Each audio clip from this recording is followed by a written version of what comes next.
மனசுல ஏதோ ஒரு கவலைய நினைச்சு வருத்தப்பட்டுக்கிட்டே இருக்கீங்களா? அப்ப இந்த கதை உங்களுக்கு தான். ஒரு நாள் ஒரு தொழிலதிபர் குருவ பார்த்துட்டு, "எனக்கு மனைவி சரியில்ல, பிள்ளைங்க சரியில்ல, வியாபாரத்துல நஷ்டம், எனக்கு வாழவே பிடிக்கல" அப்படின்னு சொல்றாரு.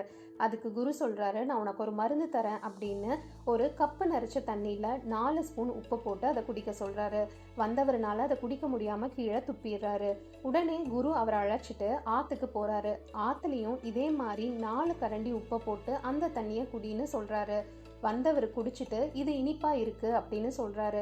உடனே குரு கேக்குறாரு, அது எப்படி இனிப்பா இருக்கும்? அதே 4 கரண்டி உப்ப தானே நானு அந்த கப்லயும் போட்டேன். ஆனா அதை நீ குடிக்கலையே அப்படின்னு சொல்லி கேக்குறாரு. இந்த கப்பும் இந்த ஆறும் ஒன்னா குருவே, ஆத்துல வர தண்ணி இந்த 4 கரண்டி உப்புங்கிறது அடிச்சிட்டு போயிடும் அப்படின்னு சொல்றாரு. அப்ப குரு சொல்றாரு, இதுதான்ப்பா வாழ்க்கை. உப்புங்கிறது நம்மளோட கவலை. நம்ம மனசை கப்பு மாதிரி வச்சுக்காம ஆறு மாதிரி விசாலமா வச்சிருந்தா எத்தனை கவலை வந்தாலும் அது அடிச்சுட்டு போயிடும் அப்படின்னு சொல்றாரு. இப்ப அவருக்கு ஒரு தெளிவு பிறந்தது.